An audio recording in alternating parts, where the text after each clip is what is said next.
Bienvenidos una vez más a Teología en un Café, que es el programa que quiere acercar a todos la teología. ¿Qué quería decir San Pablo cuando las mujeres tenían que ser sumisas a los maridos? Hoy lo vamos a ver.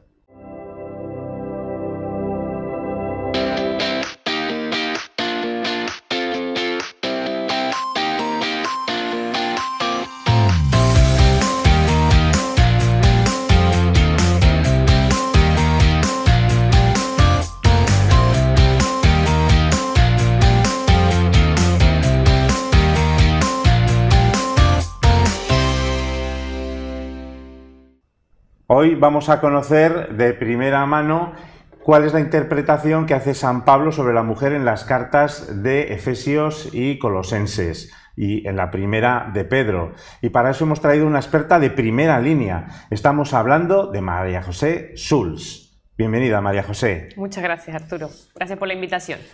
¿Qué tal? ¿Has llegado bien al plató? Muy bien, sin problema, con las indicaciones del mapa y esas cosas, pues hoy día es todo más fácil. Lo único, la puerta pequeña que tenemos aquí, no es como pequeña. El Evangelio, que es la puerta estrecha, aquí tenemos una puerta pequeña para entrar. Sí, sí. Muy bien, María José, eres profesora de Biblia y Cultura en la Universidad de Deusto, en Bilbao, y has estudiado en la Pontificia de Salamanca. De hecho, has trabajado con Santiago Guijarro.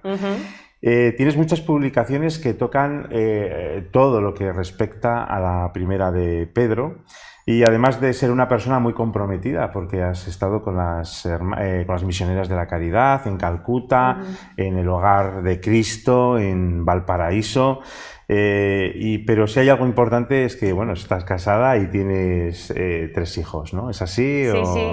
Sí, llevo aquí en España desde el 2014, cumplo ya 10 años aquí. Y vine a estudiar soltera y bueno, y en el camino me reencontré precisamente con un voluntario que conocí en Calcuta, que su mujer también era voluntaria y lamentablemente falleció y bueno, nos reencontramos a los años y me casé.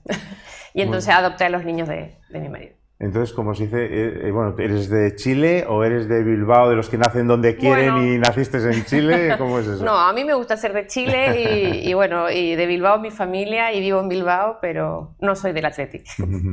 Bueno, no eres del Atleti, ¿de qué equipo eres? Soy del Eibar. Ah, del Eibar, bueno, pues sí, está muy reñido el Eibar. Bueno, va muy bien el Eibar. Ahí cuando yo llegué a vivir a Bilbao y dije, bueno, para dar la pelea en casa me voy con los pobres, con los parientes pequeños que es el Eibar.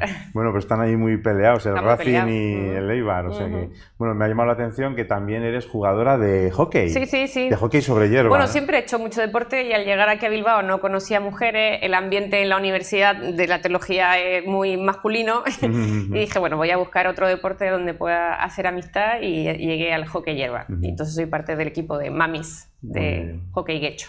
Nos falta hacerte una pregunta muy importante que, bueno, ¿qué hace una mujer como tú en una vocación como esta y enamorada de la Biblia, sobre todo de la carta primera de Pedro? Bueno, o sea, yo comencé a estudiar teología con 18 años y mis compañeros evidentemente eran todos seminaristas, unas pocas religiosas y de laicos éramos los menos. La gran mayoría de laicos que estudió conmigo habían pasado por una congregación religiosa y yo en cambio era como 100% pura.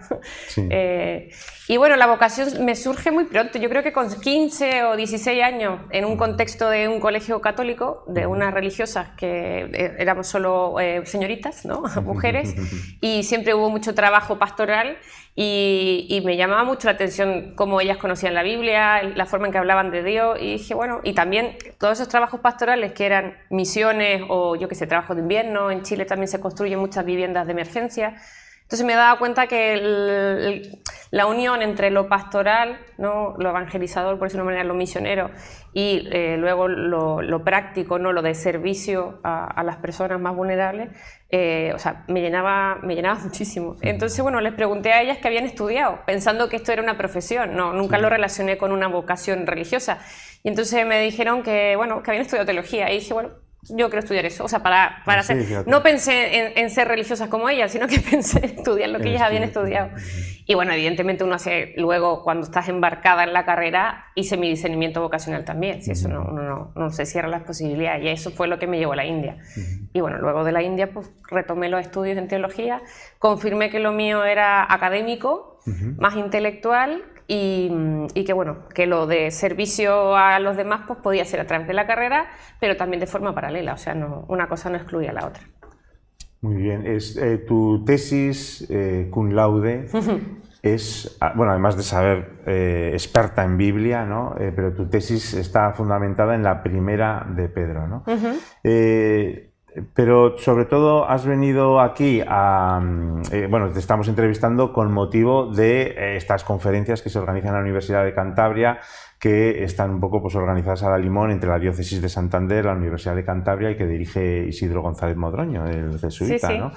Y has venido a hablar sobre la mujer, como decíamos antes, en San Pablo y en la primera de Pedro. Cuéntanos cuál es tu tesis fundamental sobre esta interpretación sobre la mujer en estos libros. Bueno, el tema que expusimos ayer por la tarde iba precisamente como del lugar de la mujer en los códigos domésticos, ¿no? Y mi tesis es que en realidad leyendo esos códigos domésticos que fueron escritos en el siglo I, pasando hacia el siglo II, en realidad tenían un contexto social que hoy día no hemos perdido. Tiene un contexto sociológico, histórico, que si no lo tenemos a la vista podemos de alguna manera atribuirle a esas frases, a esos versículos que hoy día nos rechinan tanto, un significado que no lo tienen.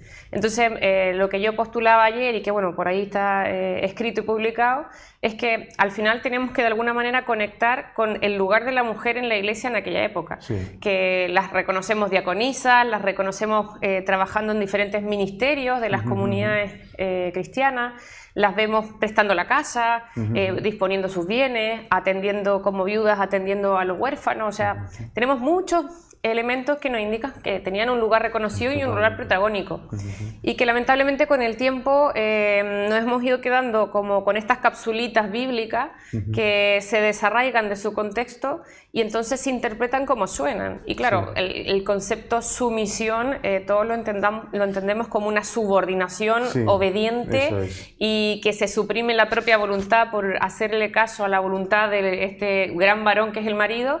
Y en realidad si uno contextualiza esas frases que recibimos sueltas, pero que están dentro de una carta mucho más larga, nos damos cuenta que en realidad la sumisión es un mandato a ambos, o sea, esposos y esposas. Nos damos cuenta de que el modelo de sumisión es el modo como Jesús en el fondo se entrega a la voluntad del Padre, que tampoco es una obediencia a ciegas, sino que es una entrega por amor. Entonces, lo que yo postulo es que tenemos que leer la sumisión desde el significado que los primeros cristianos le dieron y que en realidad es servicio y disponibilidad desde el amor.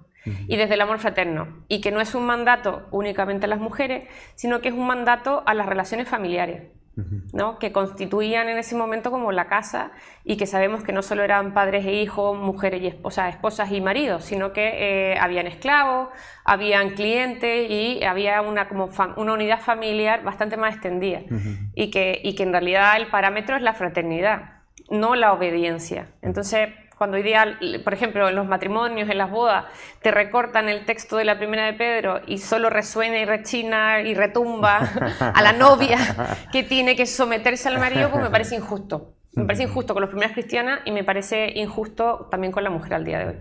Porque sí, la palabra es un fallo de traducción, o no había otra palabra más cercana, o hay que leer con el contexto. La palabra en griego está ahí, o sea, y no la vamos a borrar porque a nosotros hoy día anacrónicamente nos significa otra cosa. Lo que nos invita esta palabra o este tipo de versículos que hoy día nos cuesta integrar es precisamente salir de la ignorancia y en vez de estar traduciéndolo desde la mirada actual, es tener que estudiar y volcarse sobre aquellos que la escribieron y quiénes eran sus destinatarios. Porque no solo ocurre con el concepto de la sumisión de las mujeres, ocurre con muchos otros términos que no entendemos del todo y que los leemos desde el hoy y no estaban escritos para nosotros. Entonces tenemos muchas pistas en que las mujeres tenían un rol protagónico y se esperaba mucho de ellas también en las comunidades, ¿no? Cuando se utiliza esos términos de mujeres ser sumisos, los hombres que se responsabilicen, se escribe sobre todo, tanto Pablo como Pedro, como en un ambiente de persecución, por lo general, ¿no? Eso no es un poco como decir, no me puedo delatar, pero puedo transmitir el Evangelio a través de mis acciones. Bueno, hay evidentemente que tanto Pablo como Pedro, o quienes hayan escrito sus cartas, porque sabemos que hay amanuenses, ¿no? Que no siempre fueron ellos los que de puño y letra escribieron, sabemos que ambos surgen en momentos diferentes. Y yo diría que la persecución del tiempo de las cartas de Pedro ya es más bien un ambiente de hostilidad social, en el sentido de que, claro, ¿a qué amo con una finca que se mantiene con muchos esclavos? Sí. Le viene bien creer que los esclavos son hermanos. O sea, sí, le cuesta. Entonces, a ese amo que el cristianismo no, como que no lo puede integrar porque le significa como un cambio radical en la organización de su casa, o sea, genera un rechazo. ¿Y qué haría con su esclavo que sí se ha convertido al cristianismo? Probablemente lo maltrataría y lo golpearía. ¿Qué haría con su mujer? También la maltrataría. Entonces, lo que ocurre es que en el fondo las cartas son también, tienen el efecto de dar ánimo, dar esperanza y fundamentar por qué en el fondo se puede sostener la fe a pesar de sufrir. Claro. Y de ahí donde el modelo, digamos, de perseverancia, de paciencia, de no violencia, y de devolver como amor a ese adversario que muchas veces sale como un enemigo, tiene una estrategia misionera de por medio, ¿no? Entonces, bueno, y en el caso de Pablo entendemos que hay que pensar que las conversiones se daban de cabeza de familia hacia abajo. Sí. En el tiempo de Pedro da la impresión de que las conversiones eran también individuales y podía existir una familia donde ella se haya convertido a la fe y el marido no. Claro. Claro, que en el caso de Pablo es como distinto, va como dirigido pensando a que toda la familia se ha convertido. Claro, por eso bueno, claro, es que a lo mejor una mujer se había convertido al Evangelio y se la estaba jugando, aunque estaba casada y tenía que evangelizar de una forma que a lo mejor no fuese con la palabra, ¿no? O sea que... Sí, ciertamente la invitación es que en el fondo sea el estilo de vida. Ya hay que pensar que los evangelios se profundiza mucho de que la misión es a través del querigma, y de anunciar la resurrección de Jesucristo y evidentemente el Evangelio como buena noticia, y vemos que ya en tiempos de las cartas de Pedro, que estamos hablando de finales del siglo I, la estrategia de evangelización en realidad es a través del comportamiento. O sea que una vez que la persona que te ve y que ves que obras bien, que ves que predicas esperanza, que ves que de alguna manera te haces disponible, te pones al servicio, amas aunque del otro recibas de alguna manera hostilidad, porque se cree que puedes suscitar la pregunta ¿y tú en qué crees? Pasa, ¿no? Claro, y esta loca ¿qué perfume hay aquí, ¿no? Claro, ¿de qué está comiendo, no? Eso es. Y que bueno, puede ser, o sea, al menos las cartas creen que pueden ser caminos de conversión. Sí. Bueno, haciendo un paréntesis, claro, estas cartas están escritas en griego, ya que es el idioma oficial del Imperio Romano, hay un tiempo entre el griego y el latín, pero evidentemente el de las cartas es en griego. Claro, yo imagino a los padres diciendo, hijo, estudia griego, que no vas a hacer nada el día de mañana, ¿no? Pues sí, algo por el estilo, sí. Muy bien. Hay quien ha pensado, bueno, que esto es reafirmar el patriarcado, claro, lo que estás contradiciendo tú ahora con tus palabras, pero claro, efectivamente lo que has dicho, como a veces leemos el Evangelio lo que nos interesa a titulares, pues nos perdemos todo esto, ¿no? Pero evidentemente es lo que nos comentas, ¿no? Todo lo contrario. Claro, nos ocurre que bueno, si no es por el Concilio Vaticano II, seguiríamos restringidos a leer como las citas bíblicas que se nos proponen en la Eucaristía. Con el Concilio Vaticano II se nos abren las Biblias y ya las podemos leer todos, pero es verdad que somos muy ignorantes y nos seguimos quedando como con el versículo que escuchamos en una celebración eucarística o en una catequesis, pero tenemos poco estudio y el mayor como error que suscita eso es precisamente que no sepamos interpretar lo que dice. Entonces, en este caso, claro, cuando yo te digo el patriarcado, evidentemente hay que entender cómo se entendía el patriarcado en aquella época, no cómo se entiende el patriarcado al día de hoy. Entonces, es mirar como la jerarquía de la casa, que en el Imperio Romano era muy importante. De alguna manera era como una estructura que del emperador hacia abajo consolidaba la paz romana. Entonces, claro, el varón en ese momento tenía un rol fundamental en el gobierno, digamos, de los que estaban bajo su techo. Y ese gobierno pues, se la jugaba el hombre con que todas las personas bajo su techo creyeran en lo que él creía, tuvieran los valores que él imponía. Entonces, esa era la figura patriarcal, ¿no? Exactamente de estos libros que has venido a hablar en Cantabria, Efesios, Colosenses y Primera de Pedro. Bueno, son unos libros muy sencillos de leer, o sea, que si alguien se leen de un tirón, nada, vamos, o sea, que eso primero lo recomendamos desde aquí, que hay que leer los libros porque merece la pena, ¿no? Estos libros tienen como targets, que se dice ahora en marketing, diferentes, o sea, va a públicos distintos. Porque Pedro es más, la línea de Pedro es más de Hebrea, vamos, y aquí se está metiendo en un mundo que en teoría no le corresponde, que sería más de San Pablo, ¿no? O sea, la primera recomendación, tomando el hilo de lo que dice, es que cuando leemos la Biblia, ojalá podamos también leer las introducciones a los libros, eso es lo primero, para entender el contexto en el que surgen. Y ahora con lo que comentas, claro, el contexto de Pablo, estamos hablando de cartas que se escriben entre el 46, por ahí, y el 52, y la de Pedro se escribe... mi propuesta a partir de los 90 en adelante. Entonces, claro, hay un margen importante de diferencia y evidentemente la misión de Pablo es una misión urbana que iba dirigida a esas comunidades domésticas que se establecían en las casas, donde ya sea viudas o padres de familia prestaban en el fondo los salones de la casa para que se reunieran las comunidades, ¿no? Entonces las cartas de Pablo es a esa comunidad en concreto de Corintio, de Éfeso, de Roma. Mientras que la carta de Pedro tiene un más, podríamos pensar que su estilo, su destinatario, está marcado como si esto fuera una encíclica. Y yo propongo que es la primera encíclica, por decirlo así, del cabeza de iglesia, ¿no? Del patriarca, porque no está destinada a iglesias domésticas, sino que está destinada a todos los creyentes cristianos dispersos por un amplio territorio, que hoy día sería todo lo que es Turquía, algo de Grecia. Entonces, tenemos que pensar que están en momentos diferentes, donde en el fondo Pablo ya está muerto, posiblemente Pedro también está muerto, y el cristianismo ha surgido, digamos, se ha extendido por la región, y hay que intentar homogeneizar un poco la identidad y también responder a las dificultades que se van dando en los diferentes territorios. Entonces, las dificultades de Pablo son de comunidades concretas, que luego son dificultades que nos pasan a todos, y las dificultades de los destinatarios de la carta de Pedro, pues es el sufrimiento y este como rechazo social, ¿no? Entonces tienen perspectivas diferentes. María José, además, claro, es que en aquella época solo tenían estas cartas, no había ni Twitter, ni nada, un rollito Facebook, que se mandaba y se iba con un cartero a repartirla o a hacerla circular, ¿no? Y bueno, yo te he oído hablar que podría ser la primera encíclica, la primera de Pedro. Bueno, yo defiendo un poco eso, de que de alguna manera, a diferencia de las otras cartas que conocemos, porque probablemente se escribió mucho, el hecho que en el primer versículo de la carta diga que es el apóstol Pedro que la envía, ya manifiesta cierta autoridad. Para fines del siglo I ya la imagen de Pedro entonces tiene un peso en las comunidades, ya se conoce que fue el primero, el que recibió las llaves, y el segundo elemento es eso, de que esté destinada a territorios y no a iglesias, comunidades domésticas, ¿no? Eso, entonces, hoy día, si uno ve una encíclica del Papa Francisco, claro, es una carta a los creyentes. Claro, no es ni a Colosenses ni la primera no está de Pedro, es más abierta. Y la primera de Pedro, en el fondo, es a un amplio territorio donde ya está el cristianismo establecido. Por lo tanto, podríamos decir que es como más universal. ¿Hay más cartas en el Nuevo Testamento que hablen en este estilo de la mujer, sobre la mujer?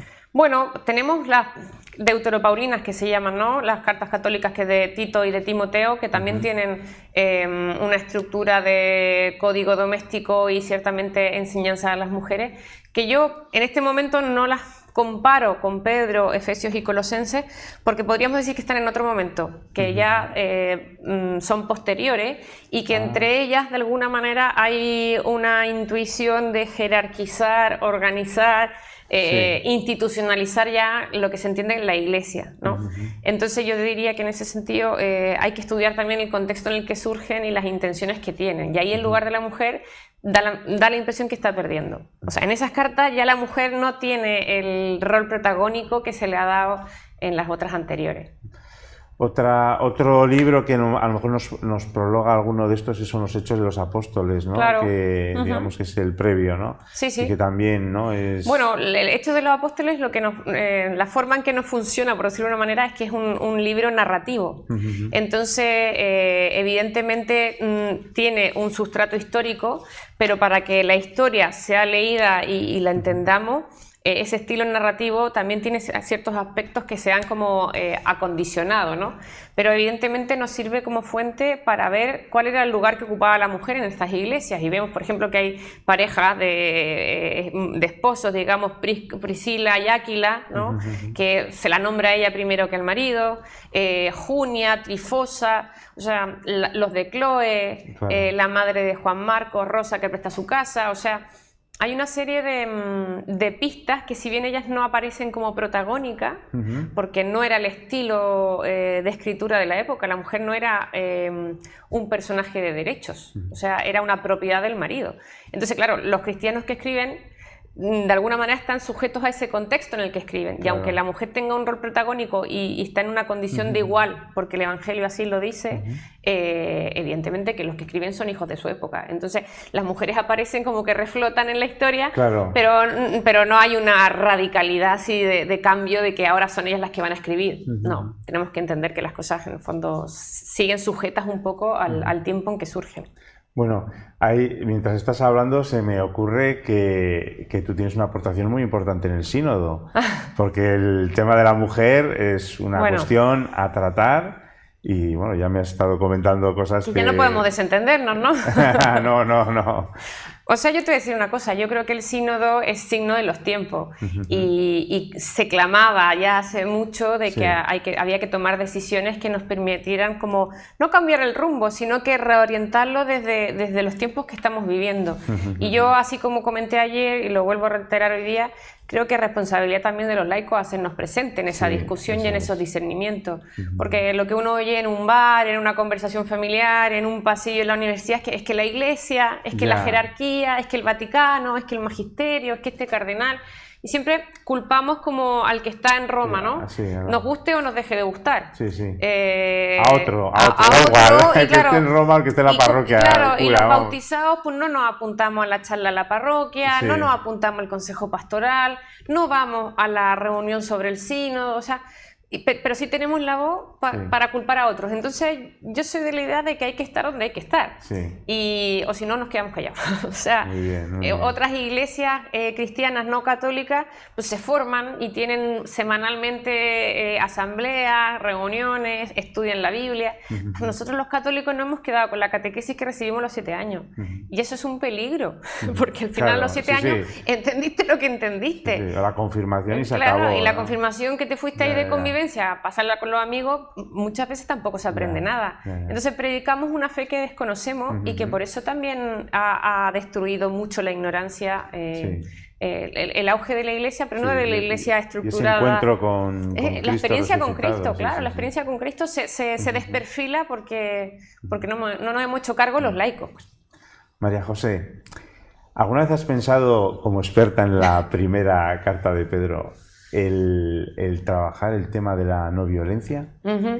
Bueno, hace ya un tiempo, y esto es muy contextual, la Universidad de Deusto, el equipo de ética aplicada, hace un trabajo enorme, por ejemplo, con las víctimas de ETA.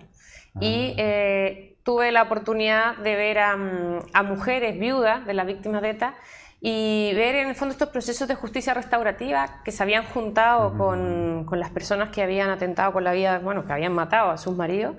Y para mí fue ver el Evangelio. O sea, cuando ellas dicen que fruto del proceso han perdonado a las personas que cometieron esos delitos, esos crímenes, para mí fue ver el amor al enemigo, digamos, encarnado. El enemigo.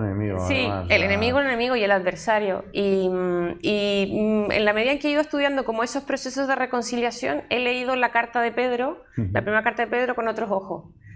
Porque la primera carta de Pedro te propone, a la luz de Jesucristo, la pasión de Jesucristo, de alguna manera, no solo la no violencia, sino que en el fondo ante la violencia responder, pero haciendo el bien, ¿no?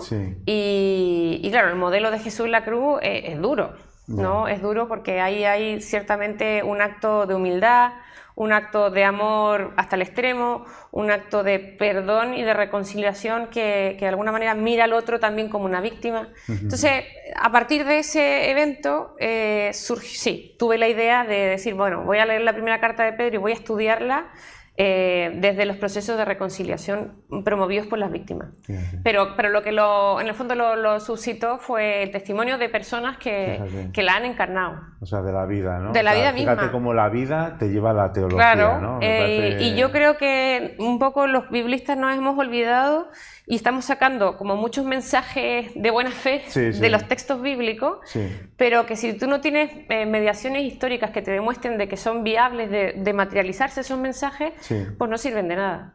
Entonces yo estoy haciendo el camino al revés. Estoy tratando de identificar gente que quizás ni conoce la primera de Pedro, Sí. pero que tiene experiencias De sufrimiento, de ¿no? sufrimiento y que Fíjate. han optado por algo tan altruista como un perdón que es fruto de un proceso, ¿no? Sí, sí. Un proceso largo, pero un proceso de reconciliación importante. Tú decir, mira, lo que dice la primera de Pedro no es tan loco, no es tan utópico, no es Ya, tan ya, ya. de No, gente es real, santa, claro. Sí, santificada, sí, no sí, sé sí. cómo decirlo, Sí, sí. sino que Es muy real, es vamos, muy muy real, real. se puede.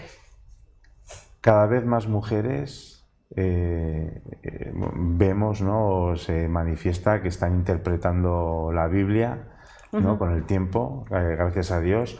Y esto no solo en cuestiones sobre la mujer en la Biblia, sino en general. Y eso da otra perspectiva, ¿no? Sí, bueno, yo me atrevo a decir, yo estudié teología hace 25 años, ¿no? Y ya tenía profesoras. Sí, sí, sí. Es verdad que eran religiosas y consagradas. Y uno ahora se comienza a encontrar con gente como uno, laica, Sí, que había sí. estudiado Biblia, ¿no?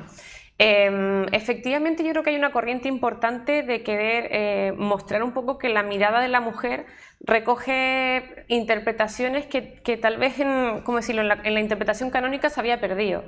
¿En qué sentido? En que de alguna manera al no tener la oportunidad de estudiar Biblia, porque las facultades de teología, a ver, no se abrieron hace mucho para las mujeres. O sea, hoy día la primera decana laica de teología que hay en el mundo es chilena y está en una universidad en Chile, en una facultad de teología. Pero imagínate que estamos en el 2024 y recién hay una mujer laica como decana, ¿no? Sí, sí. O sea, con eso quiero decir de que las puertas se nos han abierto hace no mucho y creo que ahí hay como un aire fresco, renovado, Muy que ha bien. puesto acento en cositas que tal vez antes pasaban desapercibidas. María José, se nos va el tiempo. Se nos va el tiempo, bueno. ¿Cómo seguirte? ¿Tienes algún libro, internet, Facebook? A ver, Bueno, TikTok, a ver, ¿cómo...? No, ni TikTok ni Instagram, por ahí no entro. Y Facebook, bueno, siempre ya es una herramienta que está la gente pues, mayor conectada, pero yo en general suelo estar en Twitter y, bueno, hoy día llamamos X, ¿no? Comentando Sí. algunas cositas.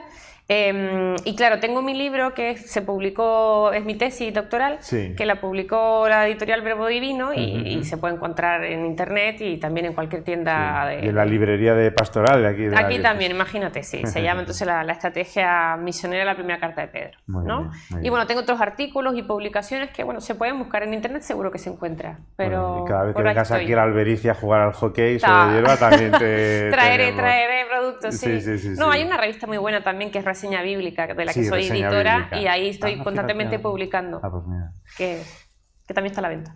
María José, muchísimas gracias. Gracias por haber venido aquí a nuestro Gracias a plató, ustedes, sí. a Popular Televisión, a Cantabria, a la Diócesis de Santander. Y bueno, esperamos contar contigo en otra ocasión. Bueno, muchas gracias por la invitación. La verdad es que me lo he pasado muy bien y Sí, Santander yo me sobre- recuerda a Viña del Mar, que es Sí, mi sí. ciudad natal. Ah, madre mía. La vista al mar es un regalo. Claro, claro. Así que Muy aquí bien. estaré cuando me inviten. Muchas gracias. Gracias a ustedes. Bueno, y a todos ustedes, muchísimas gracias también. Este ha sido un rato fascinante. Hemos aprendido mucho sobre la interpretación de la mujer en las cartas de Deutero Paulinas. Y les esperamos en el próximo café.